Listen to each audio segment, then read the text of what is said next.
শূন্যতা খুবই ডেঞ্জারাস একটা বিষয়। আওয়ামী লীগ এবং তার যারা সহযোগী এরকম 50% লোক এখন নেই।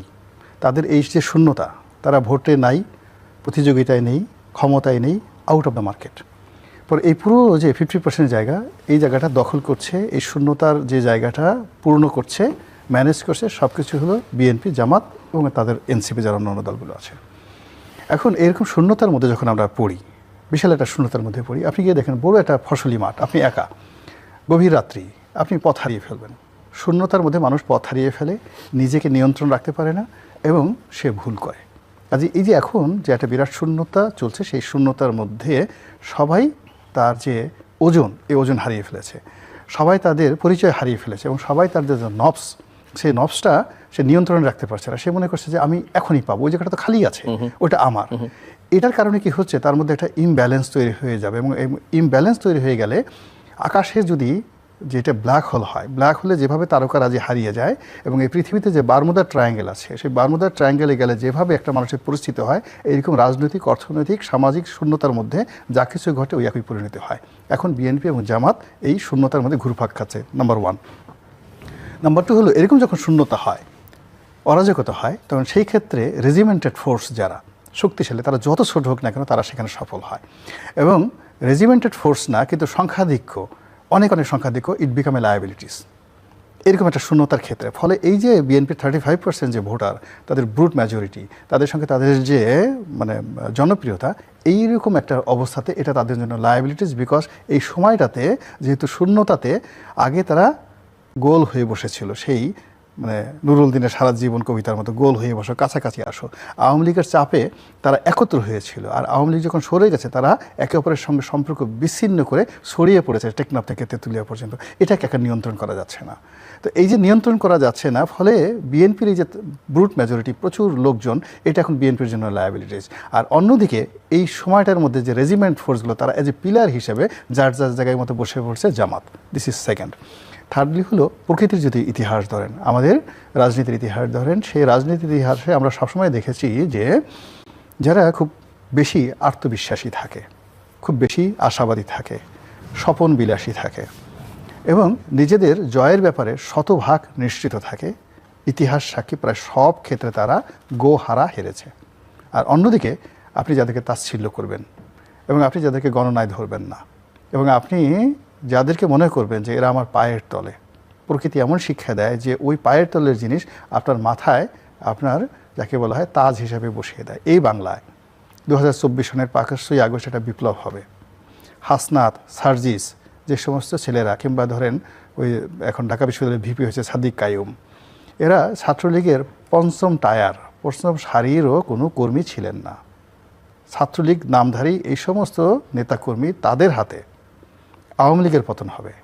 শেখ হাসিনাকে এদের দাপটে পালিয়ে যেতে হবে এবং গত 17টি মাস এদের কাছে মির্জা আব্বাস, সালাউদ্দিন সাহেব থেকে বড় বড় যারা নেতা আছেন, এদের দাপটে, এদের ভয়ে, এদের কাছে নতজানু হয়ে 17টি মাস মানে মাথা নোয়াতে নোয়াতে, শেখ হাসিনার কাছে যতটা মাথা না নোয়েছেন তার চেয়ে বেশি এদেরকে তোয়াজ তদবির করে চলতে হয়েছে গত 17 মাসে। এইরকম অবস্থাকে আমরা কখনো কল্পনা করেছি? তো সেই দিক থেকে যারা বিএনপির লোকজন মনে করেন এই জামাতকে বাংলাদেশে আমরা প্রতিষ্ঠিত করেছি, এই জামাত আমরা না হলে রাজনীতি করতে পারতো না, আমরা তাকে মন্ত্রী বানিয়েছি, এমপি বানিয়েছি, এই জিনিসগুলো জামাত কগনিজেন্সে নিয়েছে। নিয়ে তারা যে তলে তলে যে কাজগুলো করছে, আপনি দেখেন একদিকে জান্নাতের টিকিট, একদিকে জান্নাতের প্রলোভন, অন্যদিকে তাদের সাংগঠনিক ক্ষমতা, অন্যদিকে 15 লক্ষ ভোটকে তারা টার্গেট করেছে। সেই 15 লক্ষ ভোটকে তারা রিসাফেল করেছে। কুড়িগ্রামে যেখানে দরকার কুড়িগ্রামে ট্রান্সফার করেছে, কুড়িগ্রাম থেকে যে ভোটটা ঢাকা 17 আনা দরকার সেটা নিয়েছে, যেটা বগুড়া নেওয়া দরকার যেখানে নিচ্ছে, যেখানে তারা সাতকানি নেওয়া দরকার সেখানে নিয়েছে, চট্টগ্রামে নেওয়া দরকার। এইভাবে নিয়ে 15 লক্ষ ভোট যদি 10,000 থেকে শুরু করে কোনো কোনো জায়গায় 5,000, তারা যদি 150টা সিটে এই ইঞ্জিনিয়ারিংটা তারা করতে পারে, আই ডোন্ট নো তারা পারবে কিনা। যদি 150টা করতে পারে, আজিবাজিভাবে বলছেন, এটা তো ভেরি ইজি, তারা আলটিমেটলি দে হ্যাভ ডান। তারা এখন যে কাজটা করে ফেলেছে, তারা যেমন এখন আপনিই তো বললেন যে ব্যালট পেপার পাঠাই দিচ্ছে, সন্তান তো জন্ম হয়ে গেছে, এখন এটা বৈধ অবৈধ বলার কি সময় আছে কিনা, এখন থেকে বাঁচিয়ে রাখতে হবে। এখন ব্যালট পেপার ছাপা হয়ে গেছে, বিদেশে চলে গেছে, সিল মারা হয়ে গেছে, আর বিএনপি যারা লোকজন আসছে তারা সবাই মাত্র আঙ্গুল চুষা শুরু করেছে যে লেটস, মানে আমাদের এখন থাম যেটা আছে, বুড়ো আঙ্গুলটা আমরা চুষি। এই সময় কীভাবে চুষি? আমরা কি একটু নির্বাচন কমিশনের অভিযোগ দিয়েছি, ছাত্র দলের কয়েকটা পোলাপান পাঠিয়ে ওখানে একটু হই হুল্লোড় করি, তারা করতেছে, আর অন্যদিকে তারা সিল মারতেছে সুন্দর করে সব কিছু। এখন তারা এই নির্বাচনের যদি আপনি 10টা অপশন ধরেন, দ্য ইঞ্জিনিয়ারিং, তারপরে নির্বাচনে ভোট কেন্দ্রে উপস্থিত হবে, ভোটাররা ভোট দেবে, ফলাফল ম্যানিপুলেশন করবে, এবং এখানে একটা সাজানো নির্বাচন হবে। যে আপনি কোনো ভায়োলেন্স দেখেন, মানে অস্থিরতা নির্বাচনের আগে বা নির্বাচনের মূল ব্যাপার হলো এখানে ইঞ্জিনিয়ার একটা শান্তিপূর্ণ নির্বাচনে এটা মানে হতে পারে। এখানে যদি ধরুন একটা নির্বাচনে তো সবসময় ভায়োলেন্সের একটা আশঙ্কা থাকে, সেই 72 থেকে এখন পর্যন্ত সব নির্বাচনে ভায়োলেন্স হয়েছে কম বেশি, কিন্তু এবারের যে ভায়োলেন্সটা, সেই ভায়োলেন্সটা অপরিকল্পিত হবে না, আপনি বলছেন অনেক পরিকল্পিত হবে, ওয়েল ডিজাইন হবে।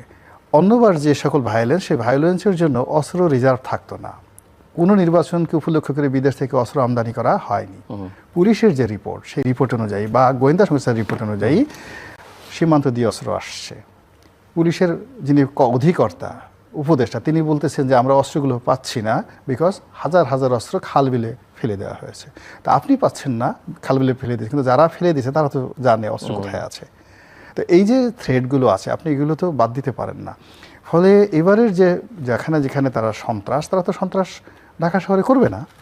সন্ত্রাস যদি কেউ করতে চায় প্ল্যান অনুযায়ী, বেশি না, ওই যে উনি যেটা বললেন, মানে 100টা সারা বাংলাদেশে যদি একটা নির্বাচনী এলাকাতে 500 ভোট কেন্দ্র থাকে, 500 ভোট কেন্দ্রে যদি আপনি 5টা করে বুথ থাকে, তাহলে 2500 বুথ আছে, মানে 500 আর না 10টা করে বুথ থাকে ধরুন অ্যাভারেজে, তা 5000 আপনার বুথ থাকবে। আচ্ছা, প্রত্যেকটা বুথের মধ্যে একটা করে আলাদা সেন্টার থাকবে, আলাদা গন্ডগোল হওয়ার সুযোগ থাকবে প্রত্যেকটা বুথে।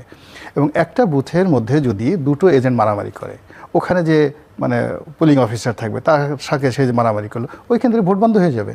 আপনি কয়টাকে করবেন? তো তারা যদি এইভাবে একটা নির্বাচনী কেন্দ্রে যদি 5000 এইভাবে বুথ থাকে, তাহলে 300 নির্বাচনী এলাকায় কত হাজার বুথ আছে? সেই বুথগুলোর মধ্যে তারা সব দরকার নাই, তারা 2000 টার্গেট করলো যে আমরা এই 2000 বুথে এই জায়গাতে যেখানে আমাদের শক্তি আছে, সামর্থ্য আছে, গন্ডগোল করে আমরা এখানে সেফ এক্সিট নিতে পারবো। এই গেল বুথের মধ্যে। এরপরে আপনি আসেন সেন্টারে।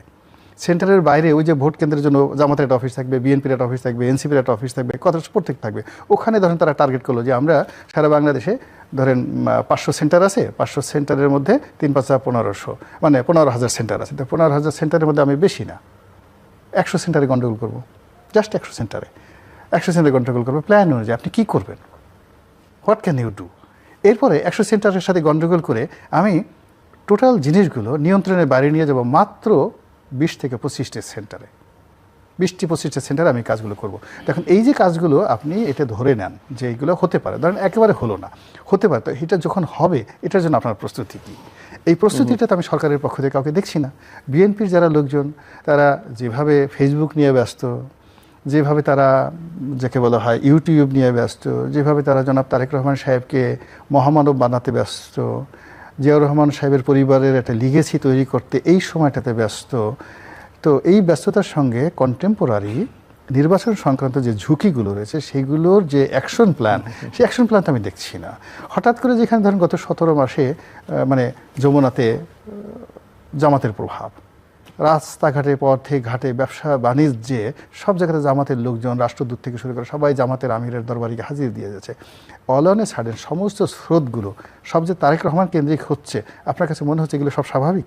আমার কাছে স্বাভাবিক মনে হচ্ছে না। এমনও তো হতে পারে যে স্রোতটা ডাইভার্ট করে ওদিকে দেওয়া হয়েছে, you busy with that thing, তুমি তোমার এই কাজে ব্যস্ত থাকো, আমরা অন্য কাজে ব্যস্ত থাকি।